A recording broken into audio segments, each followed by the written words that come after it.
Hello everyone, welcome back to my channel यहाँ Khan tutorial. So guys, आज मैं आपके लिए एक बेहद खूबसूरत धोती सलवार विद शॉर्ट कुर्ती की कटिंग एंड स्टिचिंग वीडियो लेकर आई हूँ।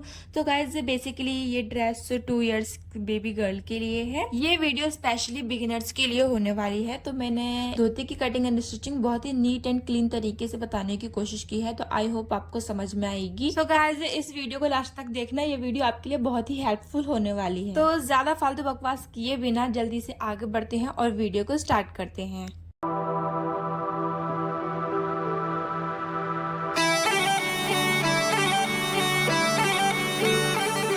सो बेसिकली गाइज, यहाँ मैंने 2 फैब्रिक्स यूज किए हैं और दोनों ही मैंने हाफ मीटर लिए हैं। फर्स्ट ऑफ ऑल मैं कुर्ती की कटिंग करूंगी, तो यहाँ मैंने सेम साइज के 2 फैब्रिक के पीसेस लेके रखे हैं और इनको मैंने एक साथ ये फोल्ड कर लिया है एक बार।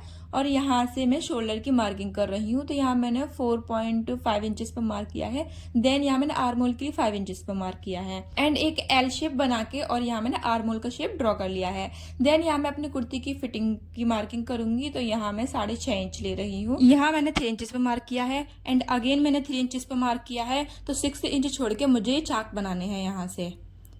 तो यहाँ मैंने एक स्ट्रेट लाइन कर दी है एंड उसके बाद ये जो मेरा बॉर्डर है उसकी मैंने मार्किंग की है और एक यहाँ मैं अपना बॉर्डर राउंड बनाऊंगी, तो इसलिए मैं इसको थोड़ा राउंड शेप दे रही हूँ। एंड ये मैं नेक की मार्किंग कर रही हूँ, तो यहाँ मैंने 2 इंचेस ब्रॉड अपना नेक लिया है एंड 3 इंचेस डीप लिया है फ्रंट नेक। बैक नेक यहाँ मैं 2 इंच डीप ले रही हूँ एंड यहाँ मैंने शोल्डर पे थोड़ा ढाल दे दिया है एंड मैं इसकी कटिंग कर लूंगी।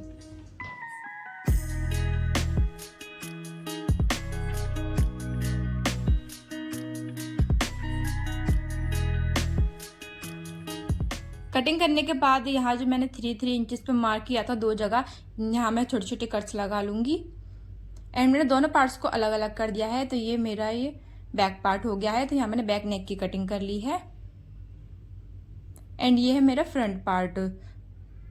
तो फ्रंट पार्ट के लिए यहाँ मैंने फैब्रिक पर पेस्टिंग पेपर पेस्ट करके रखा है, तो इसी पर मैं नेक की कटिंग करूंगी। तो ये मैंने बैक नेक ले लिया है, जो मेरा कटा हुआ पार्ट था वो लिया है मैंने और इसकी चौड़ाई मैंने मार्क कर ली है। देन यहाँ मैंने इसकी नेक की डेप्थ ली है, वो 3 इंचेस ली है। अब मैं इस नेक को कुर्ती के फ्रंट पार्ट पे रख के इस नेक की कटिंग करूंगी। अब मैं बैक नेक की कटिंग कर रही हूँ, तो ये जो मेरा बैक नेक का ये जो मेरा पीस था कटा हुआ उसको मैंने रख के नेक की कटिंग कर ली है। कटिंग कंप्लीट करने के बाद अब हम इसकी स्टिचिंग करेंगे। तो यहाँ मैंने एक ये तावीज़ बना के रखा था, तो इसको मैं इस पे सेट करके और यहाँ सिलाई लगा लूंगी।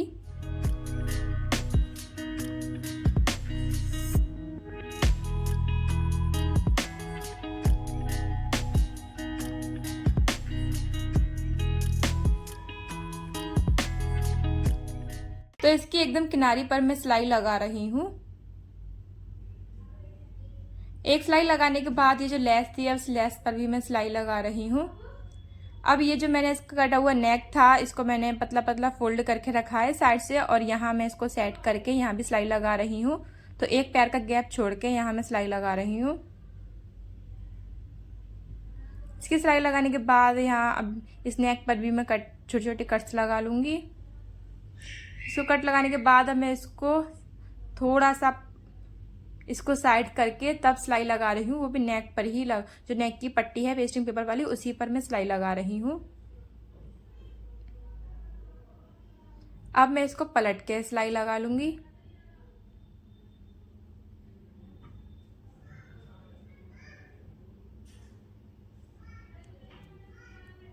अब फ्रंट नेक हमारा हो गया है रेडी। अब हम बैक नेक बनाएंगे। तो बैक नेक के लिए मैंने जो पट्टी कट करके रखी थी इसको मैं फोल्ड करके साइड से सिलाई लगा रही हूँ।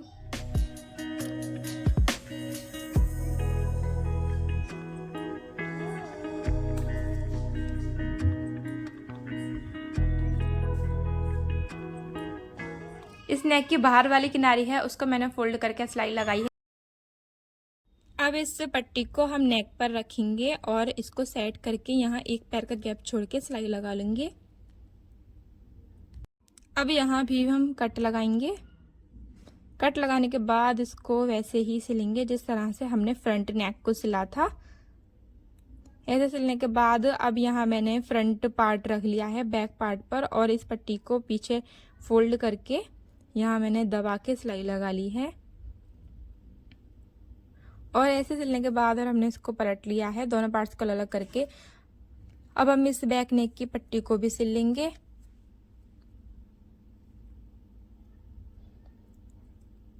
अब इसके बाद अब हम इसके जो आर्म होल है, आर्म होल पे मैंने ये आर्म होल के लिए मैंने ये पट्टी ली है, स्ट्रेचेबल पट्टी ली है मैंने ये।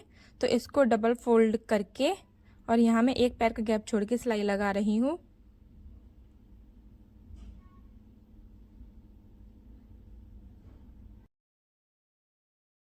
तो इस पट्टी को सिलते हुए मैं बिल्कुल भी स्ट्रेच नहीं कर रही हूँ। और यहाँ भी मैं कट्स लगा लूँगी। कट्स लगाने के बाद अब मैं इसको पीछे की तरफ फोल्ड करके, लेकिन पतली सी मैं किनारी बना रही हूँ, जैसे पाइपिंग बनाते हैं तो पतली सी मैं पाइपिंग निकाल के सिलाई लगाऊंगी।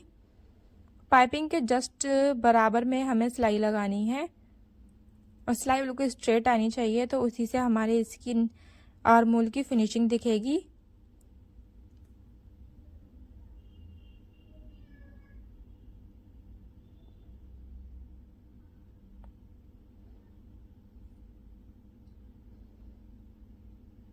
और देखिए कितनी फिनिशिंग से पाइपिंग हमारी तैयार हो गई है। अब दूसरे आर्म होल पर भी हम ऐसे ही लगा लेंगे।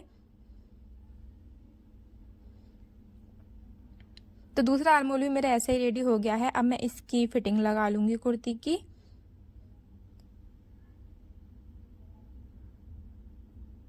तो हाफ से 1.25 इंच का गैप छोड़ते हुए यहाँ मैं फिटिंग लगा लूंगी। और ये जो मैं नीचे वाला कट था यानी 6 इंच तक ही मैं सिलाई लगा रही हूँ। और दूसरी साइड भी मैं ऐसे ही सेम करूंगी और इसकी भी फिटिंग लगा लूंगी 6 इंच तक। यहाँ फिटिंग लगाने के बाद अब ये जो नीचे का बॉर्डर है, ये मेरा राउंड बॉर्डर है, इसको मैं फोल्ड करके सिलाई लगाऊंगी। तो मैं सिर्फ एक थोड़ा सा ही पतला सा फोल्ड कर रही हूँ, वो भी एक बार फोल्ड करके सिलाई लगा रही हूँ, क्योंकि ये बॉर्डर जो है मेरा गोल बॉर्डर है। तो इसको फोल्ड करके सिलाई लगाने में काफ़ी दिक्कत आने वाली है, तो इसलिए मैं डबल फोल्ड करके सिलाई नहीं लगाऊंगी, सिर्फ एक बार ही फोल्ड कर रही हूँ पहले। तो एक बार फोल्ड करने के बाद अब मैं इसको दोबारा फोल्ड करूंगी। तो इसको मैं दोबारा फोल्ड करके सिलाई लगा रही हूँ।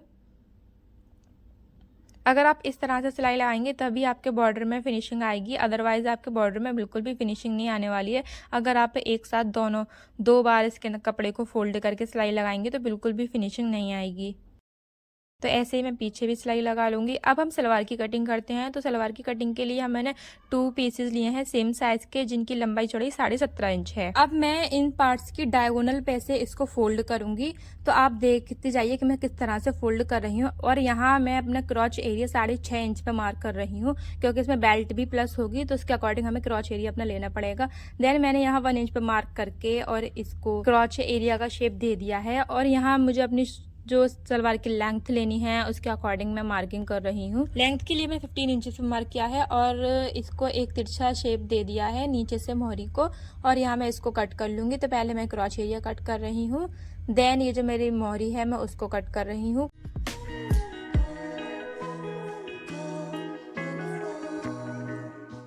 तो हमारी सलवार की कटिंग हो चुकी है। तो अब मैंने इन दोनों पार्ट्स को अलग अलग कर लिया है। तो अब इसकी स्टिचिंग करते हैं। तो ये मेरे 2 क्रॉच एरियाज हो गए हैं और ये मेरा एक ही पार्ट है। तो अब मैंने दूसरे पार्ट को भी रख लिया है और दोनों के क्रॉच एरियाज को मिलाकर मैं रख रही हूँ। तो अब यहाँ पर मैं सिलाई लगा लूंगी।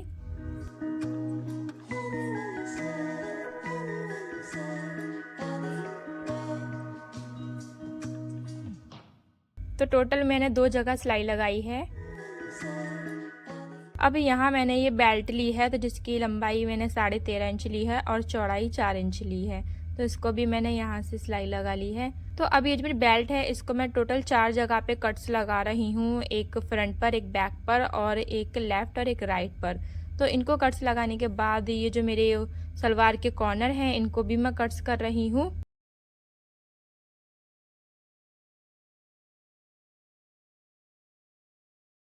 तो आपको दिख रहा होगा कि मैं किस तरह से मैंने ये कॉर्नर को रखा है। और ये जो मेरी बेल्ट थी, बेल्ट के लेफ्ट या राइट वाला कोई भी हिस्से आप ले सकते हैं और इसको इस पे रख कर और यहाँ से मैं प्लेट्स डालना स्टार्ट करूँगी।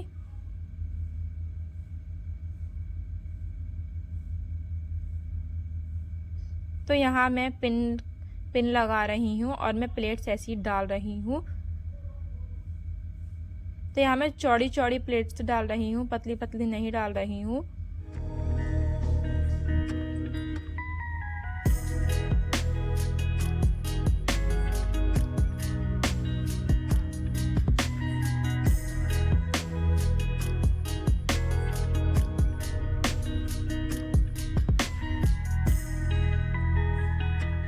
अब ये जो मेरा क्रॉच एरिया की जो सिलाई थी वो मेरी आ गई है फ्रंट वाले कट पर और यहाँ मैंने टोटल 5 प्लेट्स डाली हैं। तो इन प्लेट्स पर मैंने सिलाई लगा ली है।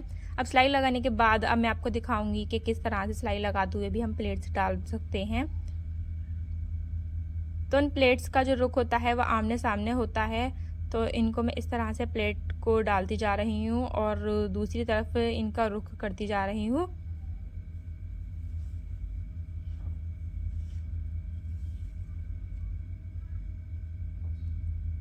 तो टोटल मेरी 4 जगह मेरी प्लेट्स पड़ी हैं और हर जगह मैंने 5-5 प्लेट्स डाली हैं। तो टोटल मेरी 20 प्लेट्स पड़ी हैं इस पूरी सलवार में।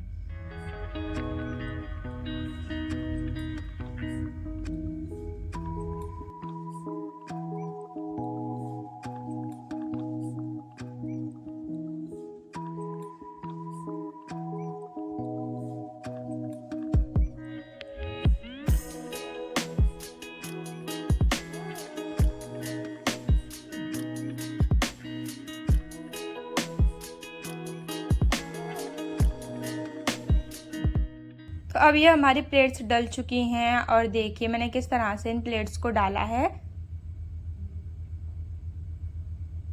प्लेट्स डालने के बाद अब अपना पांचा तैयार करेंगे। तो यहाँ मैंने बीच में से इसको कट लगा लिया है।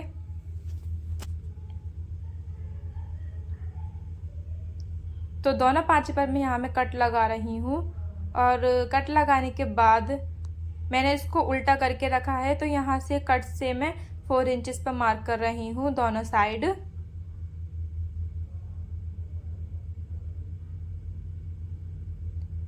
तो ये जो मैंने 4 इंचेस पर मार्क किया है अब यहीं से मैं फोल्ड करूँगी पतली सी किनारी।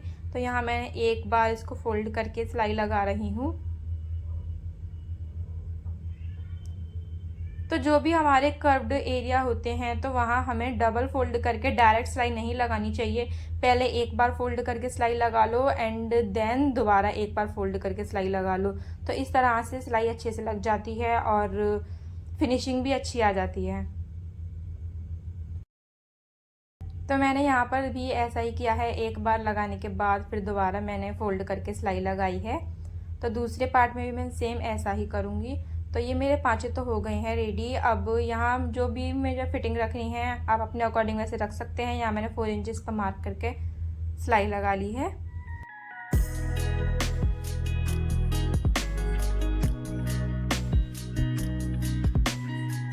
तो अभी मेरी सलवार की फिटिंग की सिलाई भी लग चुकी है। अब यहाँ मैं बेल्ट में लास्टिक को डाल के यहाँ मैं सिलाई लगाऊंगी। तो मैं आपको दिखा रही हूँ कि मैं किस तरह से सिलाई लगा रही हूँ।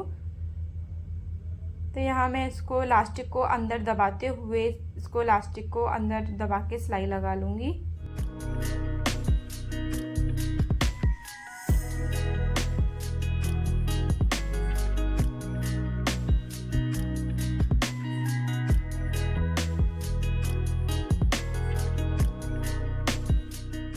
और यहाँ मैंने सिलाई लगा ली है। अब यहाँ मैं बीच में दोबारा सिलाई लगाऊंगी ताकि लास्टिक घूमे नहीं। तो इसको मैं खींच के यहाँ बीच में सिलाई लगा रही हूँ, आगे से खींच रही हूँ और फिर पीछे से भी खींच रही हूँ और बड़ी टाँकी से सिलाई लगा रही हूँ। और ये देखिए मेरी सलवार मेरी रेडी हो चुकी है। एंड ये मेरी कुर्ती भी रेडी हो गई है। तो ये है मेरी ड्रेस का फाइनल लुक। गाइस आपको कैसा लगा प्लीज़ मुझे कमेंट में ज़रूर बताना। वीडियो को लाइक करना, चैनल पर नहीं है तो चैनल को सब्सक्राइब करना। Thank you.